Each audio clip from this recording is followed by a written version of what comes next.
Okay, we've reached the 1980s. The 1980s, oh man, it's like crossing a boundary altogether. I've got to update you first on the premise of the whole aspect of these lectures. It's a three-ring circus. Music,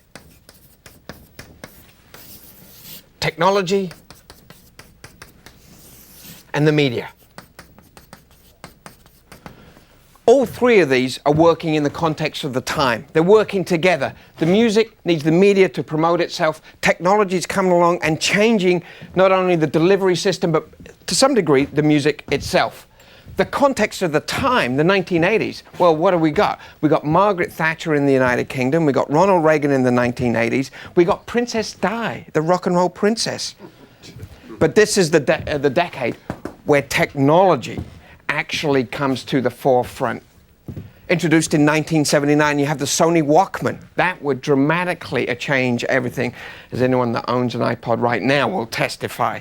You've got also the introduction of home video, VHS, Beta, and Laserdisc. That's only a sidebar, because you know what actually dominates in the 1980s? The technology of music television. Everything changes when MTV goes on the airwaves, August 1981. The first video, you most probably know it. Buggles. Video killed the radio star prophetically. They set up what happened, the rise of music television sacrificing the radio beast.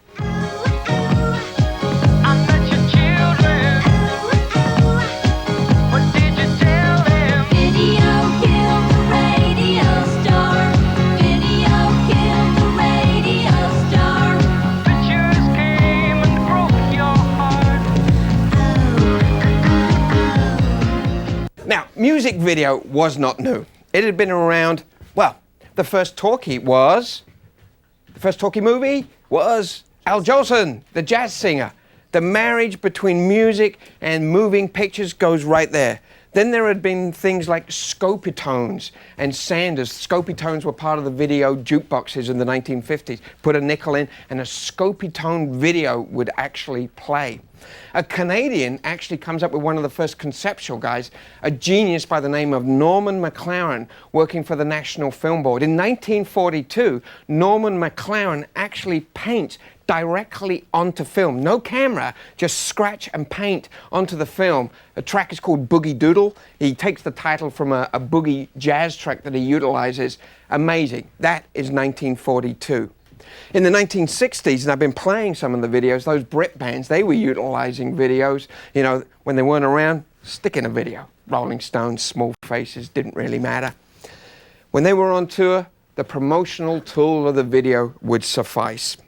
There had been developments in music videos elsewhere as well. You know, in about 1975-76 in New York, Manhattan Cable, local cable, had a video show called Night Clubbing.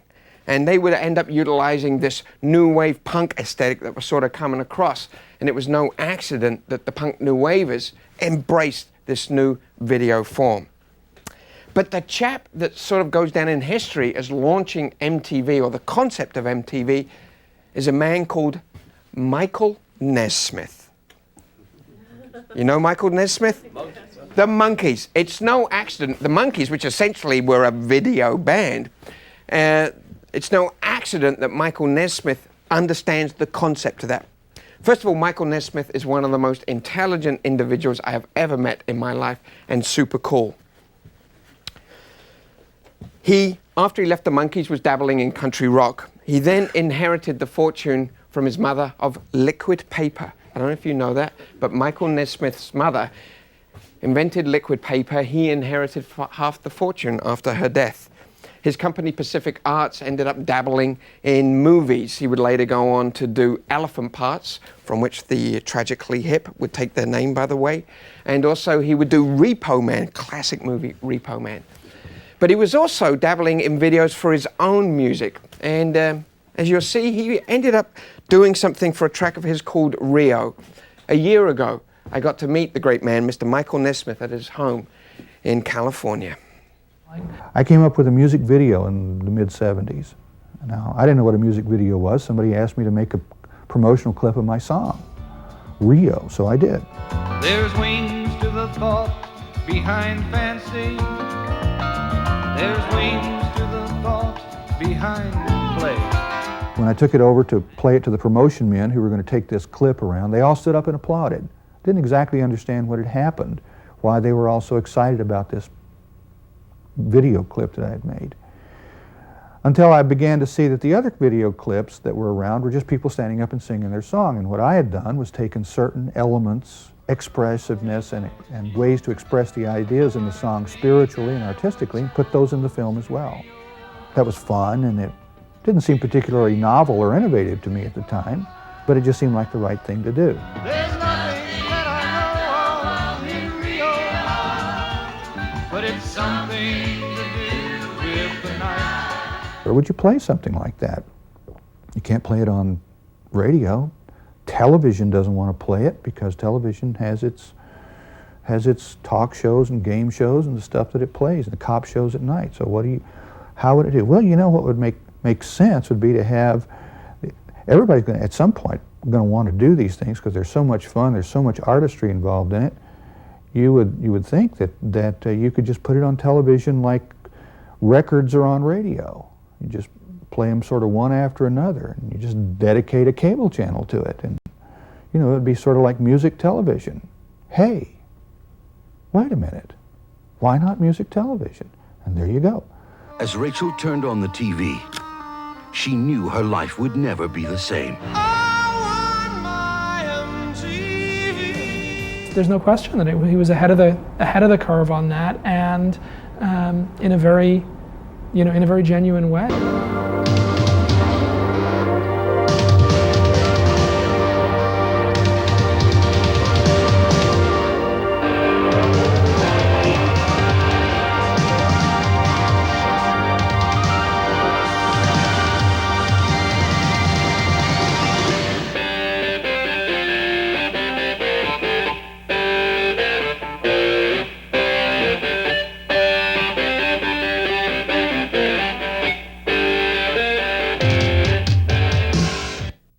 The reference there to cable television is key to the development of music television.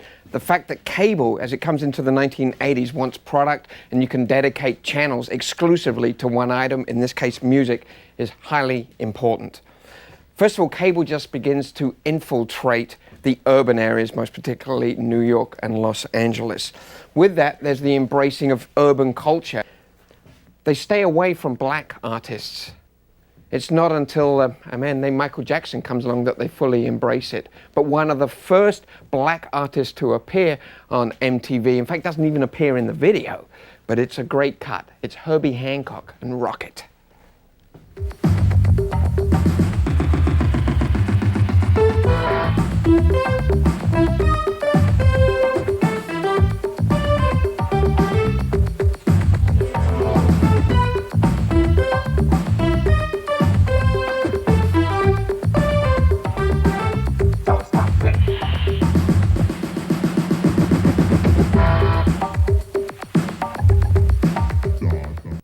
Man, that was so innovative for its day. And again, you're now getting to the art of video making, of which we all know about and embrace to some degree. Back then, it was totally unique and so avant-garde. Well, 1983, a landmark album is released. The artist has already had a couple of careers. He's had a career in the 60s with Tamla Motown.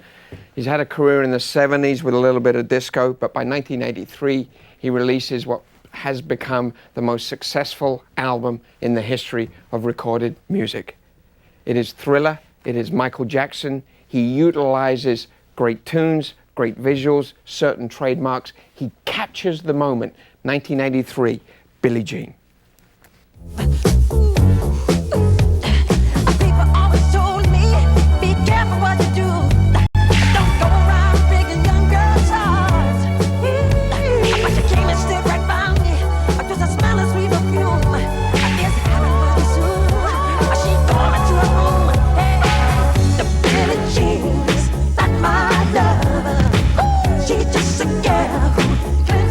I am the one, but the kid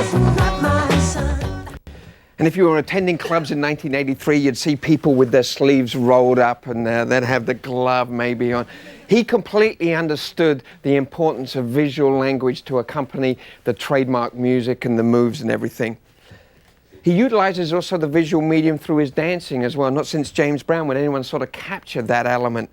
And the moonwalk, it's now a bit of a cliche. It becomes his trademark in the same way that it becomes Chuck Berry's duck walk element. Now he has a visual reference point, uniquely his own. The album continues to sell. As they say in the business, the singles become the legs of the album.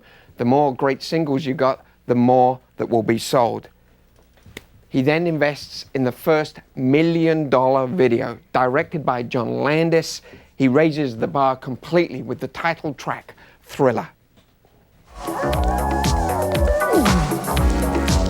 It's close to midnight, something evil's lurking in the dark. Under the moonlight, you see a sight that almost stops your heart. You try to scream, but terror takes the sound before you make it. And you start to freeze, and so it looks you right between the eyes. You're paralyzed.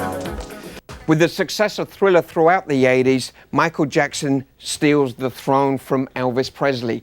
He anoints himself the new king of pop. He even steals the man's daughter, marries Lisa Marie. Remember? They were there for a while.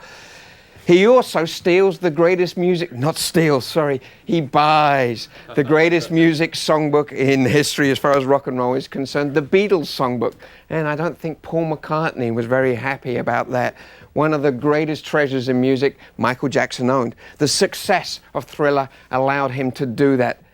It allowed him to sell 50 million plus copies around the world. As I said, it is the most successful album in music history.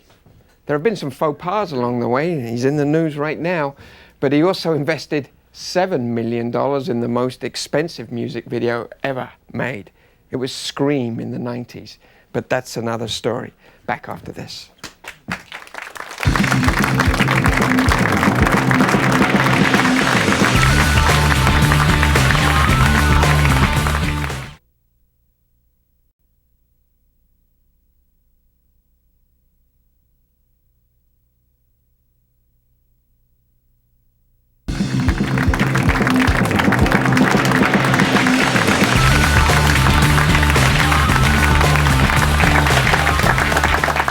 A new musical form begins to emerge in the 1980s that we now know as rap.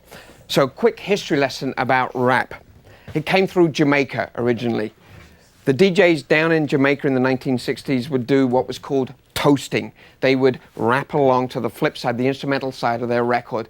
Jamaican influences all kinds of areas, and there's a guy that comes from Jamaica to New York, DJ Kool Herc. He brings with it the culture of the DJs that toast. There is also an element in disco that comes along. The Fatback Band had an obscure record, I think featuring DJ Kool Herc, with a little rap break. But the first commercially successful rap record does take place in disco. Anyone know what it's called? Rapper's Delight by the Sugar Hill Gang. They take a sample from Chic's Good Times and they create the first commercially successful rap record. Let's listen. I said the hip to the hip hop, you don't stop the rockin' to the bang bang boogie. Say up jump the boogie to the rhythm of the boogie to beat. Now what you hear is not a test. I'm rapping to the beat, and me, the groove, and my friends are gonna try to move your feet. You see, I am Wonder Mike, and I like to say hello.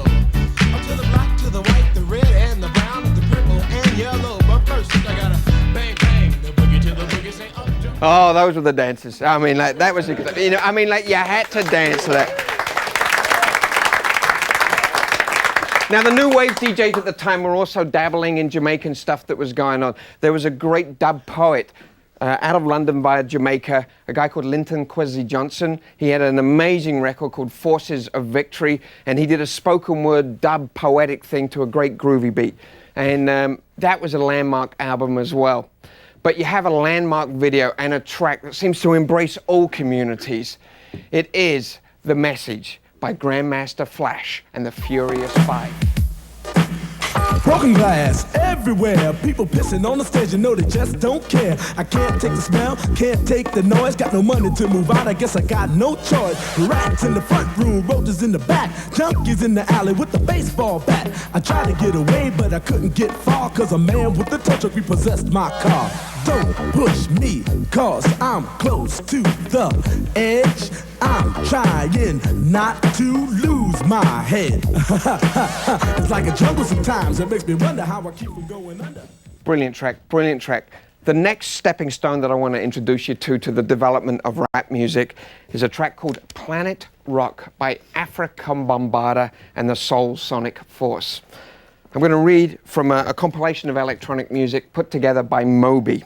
And this is what Moby has to say about this particular track. Once in a while, a song comes along that completely revolutionizes the music scene. Planet Rock was such a song. Rapping over other groups' material was nothing new in 1982. Sugar Hill Gang and Grandmaster Flash had been doing it for several years. But no band had combined rap with European techno sounds prior to Africa Bambaataa and the Soul Sonic Force. Bambaataa and his crew teamed up with producer Arthur Baker and released the funkiest song of the year.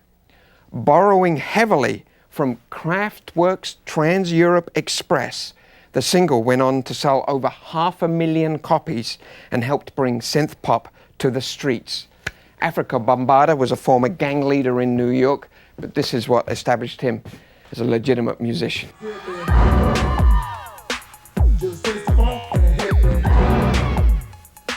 Just get on down and hit me. Bambaataa's getting so funky now, hit me. Yeah, just hit me. Time to chase your dreams about the seats, make your body sway, socialize. Get down, let your soul lead the way. Shake it now, go ladies. It's a living dream. Love, life, live. Come play the game. Our world is free. Do it to one but free. Just going out there is the craft. So imagine this. Africa Bambaataa is taking the hardcore Brooklyn, Queens elements, Jamaican elements, rap elements, and he's marrying it to these silly Germans half a world away and their computer synthesized sound. Totally dramatic, dynamic. There's a sense of globalization about what's going on with that track, embracing all parties, all tribes. And as the decade begins to wear on, you're seeing this idea of globalization takes place. Music television helps to convey this idea of a larger community. This had not really happened before. When Much Music went on the air in 1984, August 1984, it changed things dramatically just at a national level. I cite an example, The Pursuit of Happiness. I'm an adult now. This was a track that was a video before it was vinyl. It allowed the band, once Much Music began to play this track, it allowed the band to tour nationally, because for the first time in Canada, you actually got to hear the same cultural reference points all the way from Newfoundland to Victoria. This was incredibly beneficial for a band.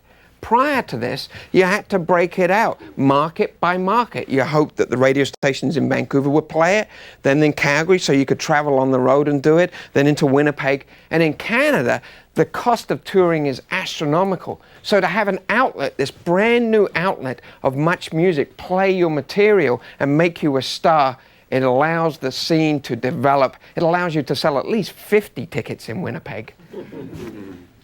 So this idea that music television produces in this case, a national community, but eventually an international global community. This is key to the development of the craft, the art, the culture of what music television came to embody. Nothing sums it up better than Live Aid, July 1985. I read an interesting story just recently. A traditional journalist in Great Britain wanted to know how knowledge of the Ethiopian famine actually came through the rock and roll community first before it came through the mainstream media? You know, why didn't the news at 6 report on the starving millions in Ethiopia? Why did it take, first of all, the Band Aid collaboration single at the end of 1984, Listen, Don't They Know It's Christmas? Why did it take such a project as that to shine a light on the disaster going on in Ethiopia? The mainstream news journalists believed it was because people were fed up with the death images that were occurring, that in their mind that mainstream news outlets didn't want to actually show the deaths that were occurring over there and the starving millions. But for someone like Bob Geldof from Midgeur that helped organize Live Aid, they saw this as a call to arms. They had done that benefit single at the end of 1984, and then July 1985, they showed what could be achieved, not only when people banded together and the who's who of rock and roll was actually there, but what you could do with the signals and who would pick it up. And everyone wanted to jump on the bandwagon and do what they could for the cause. The Much Music cameras were there in July 1985, and this is what they caught at the end of the whole celebration at Wembley.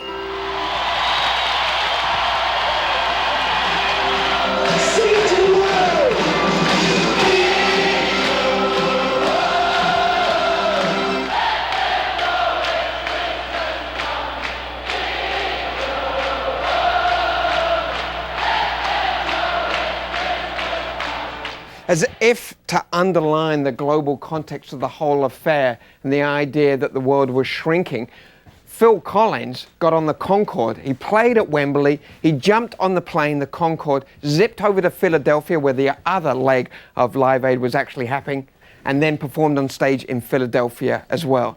That became the metaphor about what was being achieved here, that the signals, the communications that were occurring, the world was shrinking, and we should all be concerned with what's going on in Ethiopia and other areas.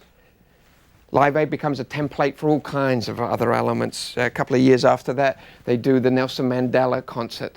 There's also Farm Aid, and of course, just recently, there's the tsunami benefits, the idea of the music community trying to do something on this global context. One other thing is occurring around about this time, and that is also the global threat of AIDS. By the mid-1980s, the so-called gay disease was now transferring from just the gay community of what it had been known as into mainstream. It was all of our problems, and there would also be benefits, and continue to be benefits, for AIDS. Back in a moment.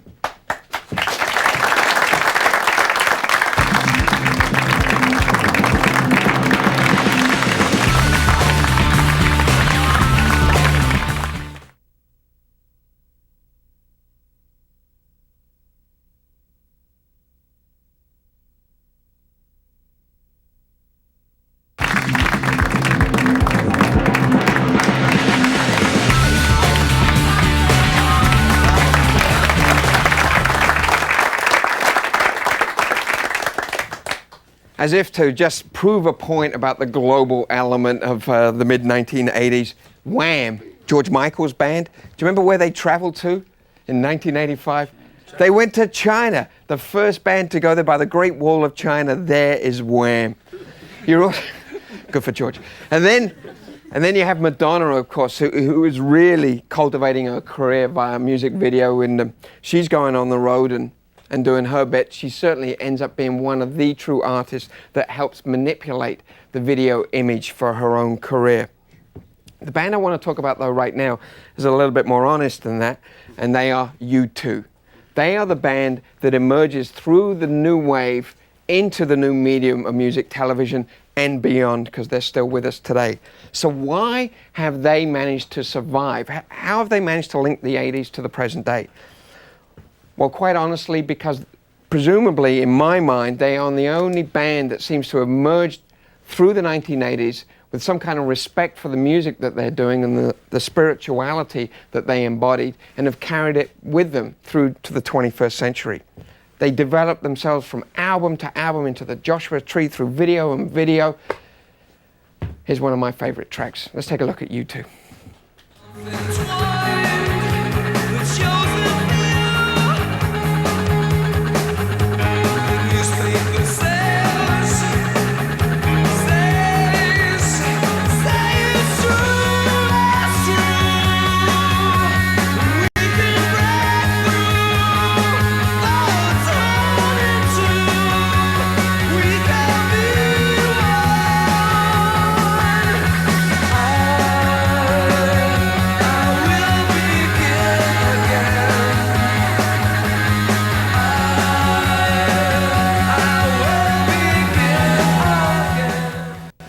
been lucky enough to interview Bono and U2 about 2 or 3 times, and I'm always impressed by just what they actually do. And it's quite amazing that here you have a star, a full-fledged rock and roll star that is being courted by politicians that can go over to Africa. And didn't Paul Martin recently say, you got to play Ottawa? Paul calls up Bono, you got to come. He's been involved in the liberal conventions. There's the idea here that he has something going on and is crucial, and the band has got it going on. And they may be the only band that I possibly could think of that bridges the gap between the 80s and the present day. Anyone else think of any band that sort of embodies that? You'd be hard-pressed to find someone that actually does. Now, Guns N' Roses, maybe, if you're following the story through, we're still waiting for the actual Rose album that is allegedly going to come out at any moment. It's costing $13 million. But back in 1987, Guns N' Roses had a breakthrough record. Appetite for Destruction, Welcome to the Jungle. They brought danger back to rock and roll.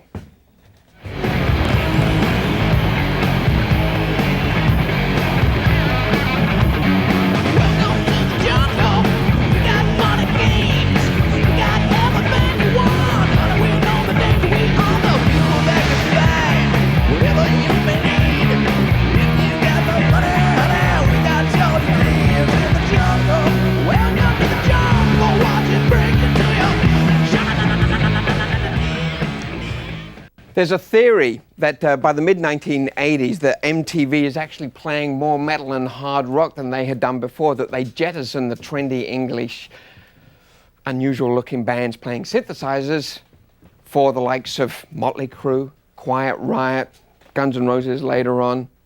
The reason being, as the theory goes, that now cable was getting to the American Midwest. And those guys didn't want to see Boy George. They wanted to see Motley Crue. And then Guns N' Roses, they really are the real thing. I got to go down to Rock in Rio in the early 90s. And the one thing I realized was that Guns N' Roses unto themselves are not dangerous. You know, they and certainly enjoy their partying and everything. But the drama surrounding Guns N' Roses is absolutely incredible. They sold out 2 nights down in Rock in Rio, 119,000 people per night going along to it. There were a couple of deaths, near riots. The place was pandemonium. Guns N' Roses brought back hardcore danger and rock and roll in the mid-1980s. And it was welcome as well, I think, for many people. Just at this time, a huge shift is occurring in the business of music. I'm going to play a track for you right now, and maybe this will give you an idea. Relax, enjoy this a moment. Can I hear the song?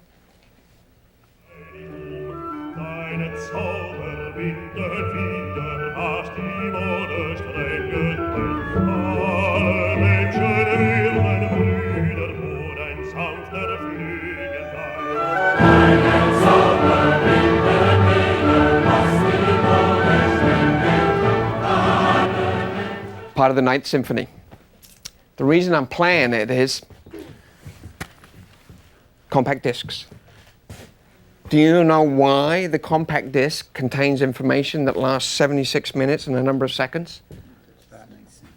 Because it would fit Beethoven's Ninth Symphony.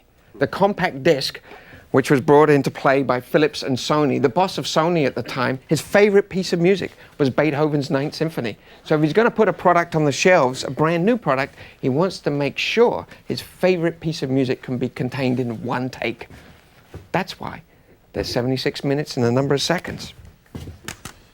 With the arrival of compact discs, huge business occurs. The record industry, always eager to develop the marketplace, realizes by switching from analog to digital information that the consumer, you and me, are going to buy back your record collections. You're going to buy back the Beatles. You're going to buy back the Rolling Stones. It's a boom. At exactly the same time this is going on, the record companies are also asking the artists to help underwrite the cost of the introduction of this new technology. A case in point, Dire Straits. They actually end up getting a reduced royalty rate on Brothers in Arms from vinyl to CD. it helps introduce the new technology.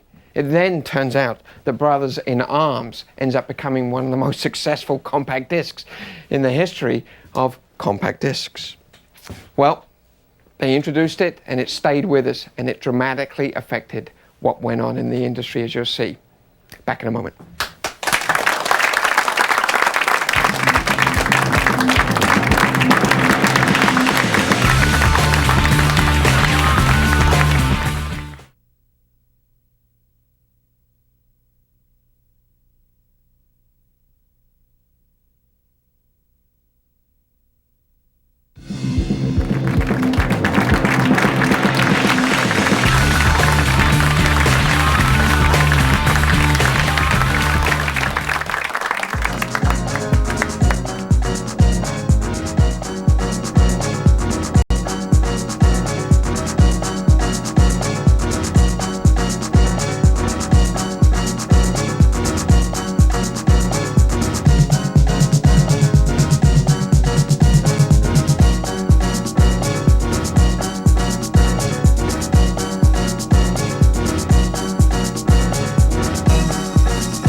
Detroit had Motown, early 1960s. You saw it with the birth of punk with the MC5 and Iggy and the Stooges. Well, the 1980s, Detroit isn't left behind either. The so-called Belleville Three DJs, Juan Atkins, Derek May, and Kevin Saunderson, are considered the godfathers of the so-called Detroit techno scene. In fact, the word techno comes from a track that Juan Atkins put out called Techno City, and it became synonymous with it. The three guys had got together in the early 1980s. That track that you heard was actually released later on, 1987, Strings of Life by Derek May. The idea that synthesizers had no soul was now beginning to change, because these guys brought soul to the electronic sound.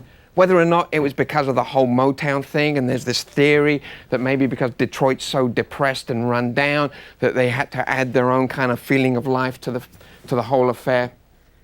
But they definitely added a groovy beat to the still feelings of electronic.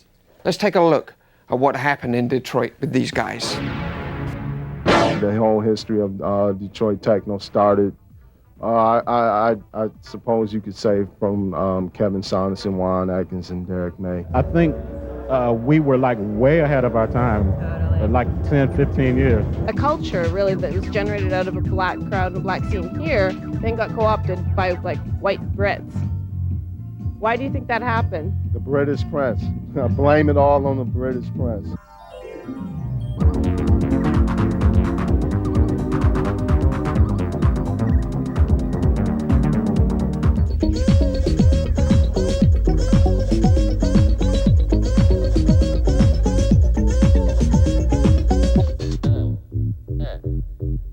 As fascinating as it might seem, we don't have any idea how that happened.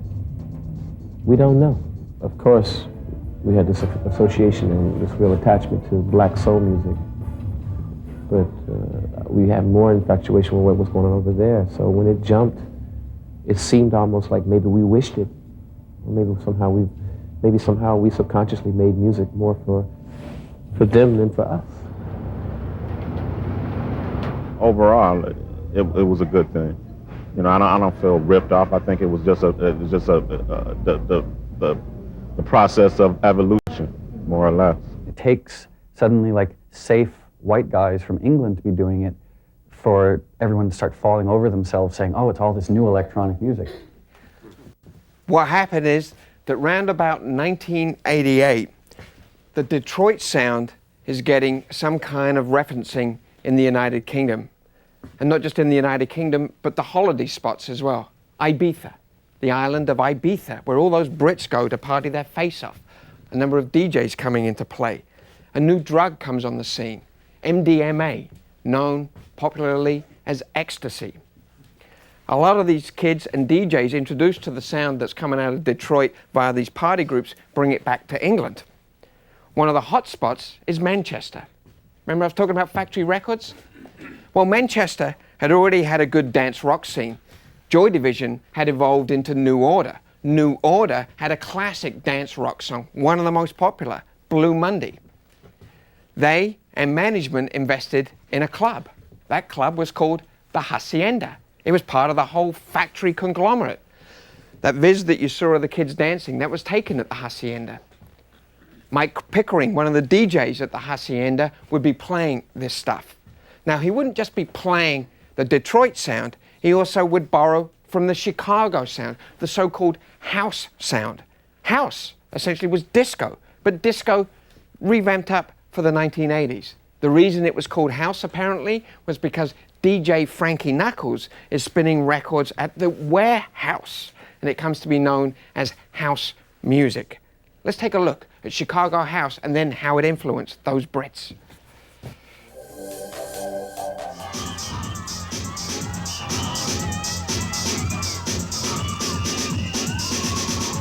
House music originally started from, I would say, the old Philadelphia sound. DJs and clubs in Chicago would play it, and therefore it became popular. And some of these records were hard to get, so DJs started making their own versions. I might lay a drum break from another song, loop it underneath it, and have a completely different song playing on top of it, just to create a new song.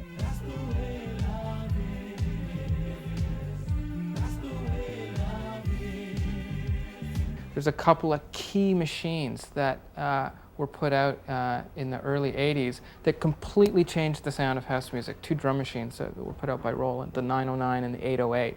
Hence the band names? Hence the band names. The sounds have become, they're not even really like electronic instruments anymore. They've become so much part of the musical vocabulary that they're just thought of as sort of generic drum sounds.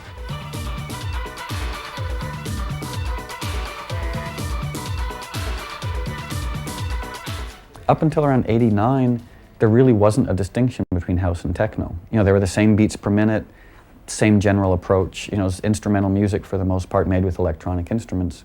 But then as the 90s developed, house went this way, techno went, house stayed at the 124 beat per minute, became more soulful, and techno kept getting faster and more electronic sounding.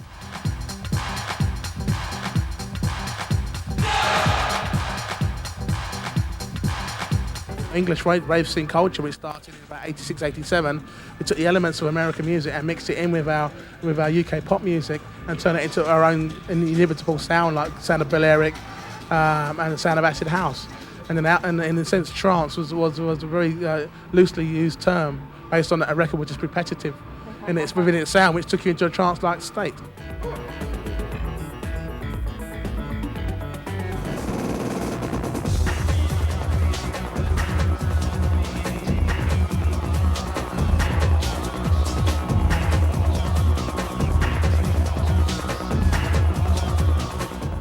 Yeah, the rave hits mainstream in the early 90s. This picture taken behind me sort of sums it up. It's from an English rave scene.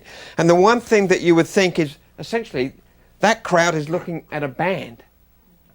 But they're not. They're looking at a DJ. And this is what's so incredible, that the rise of dance music has got to the point where the DJ, normally a secondary player in the development and exposure of music, is in fact the primary player. He's able to now create his own sounds. He's able to entertain the audience. Some of them are actually straight. And that what is actually going on is that it's a coming together and a oneness of it all. And the DJ has been elevated to a superior position. Back with more rap after this.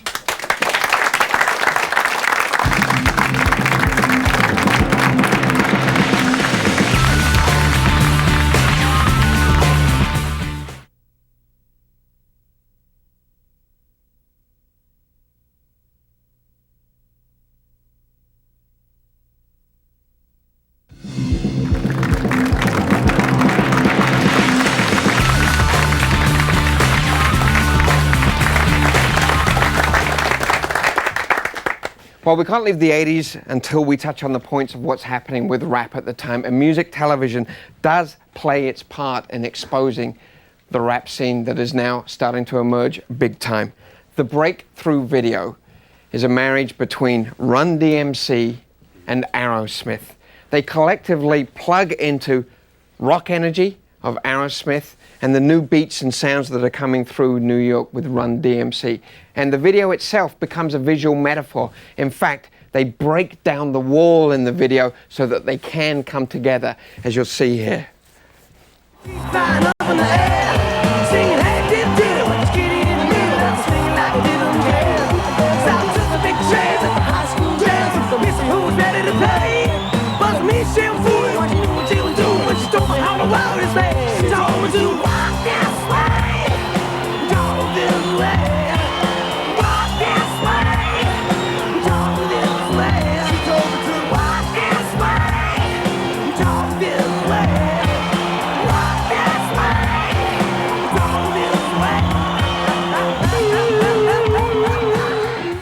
Oh yeah, you can see right there that there is a legitimacy coming to this new form. In 1986, it's a new form or so. The idea that rock musicians would endorse what's going on with this new style of music. Def Jam Records in New York City begins to expose the new scene that's going on, and one of the artists on Def Jam is the Beastie Boys. And interestingly enough, the first rap album to hit #1, in fact, doesn't come from the African American community. As luck would have it, it's a bunch of snotty white boys who call themselves the Beastie Boys that have been on tour with Madonna, Licensed to Ill.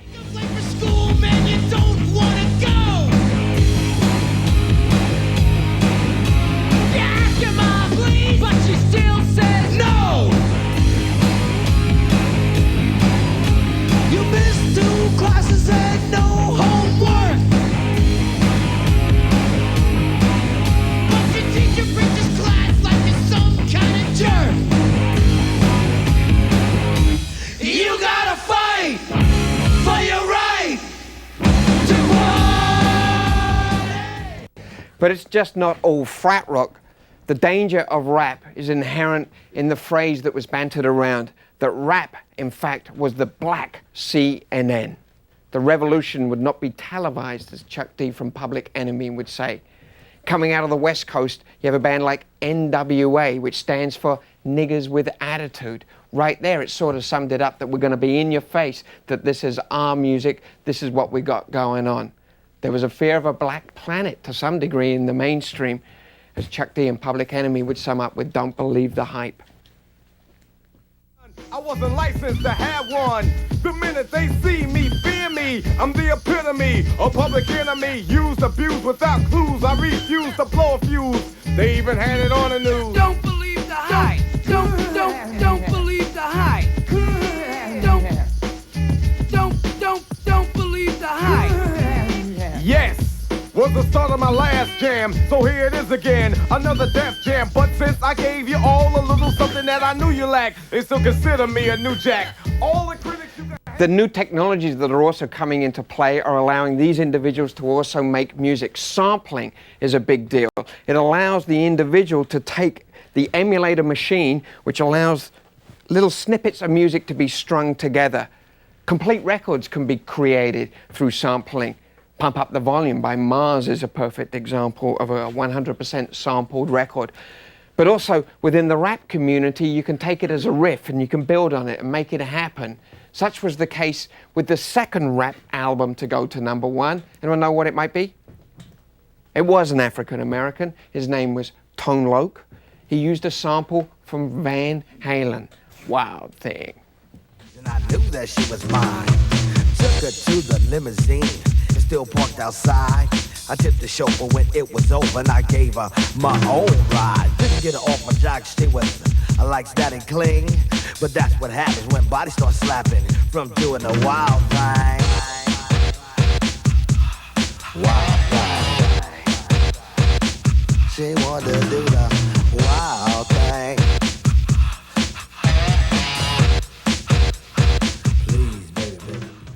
So by the end of the 1980s, music television as a culture unto itself is completely established. And I want to cast your mind back because 1989, a huge political event occurs. And to some degree, people believe it's the beaming of pop culture going to the east. And what is that event?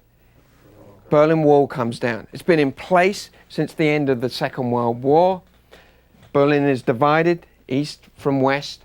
And there was the belief that potentially young people in the East, now wanting to have access to the pop cultural artifacts of the West, wanted to get rid of it, and of course it does come down. Maybe it's Madonna that they actually want. Who knows? Because Madonna raises the brassiere to icon status. Madonna becomes the darling of the music in the 1980s. So I'm going to leave you with Madonna right now.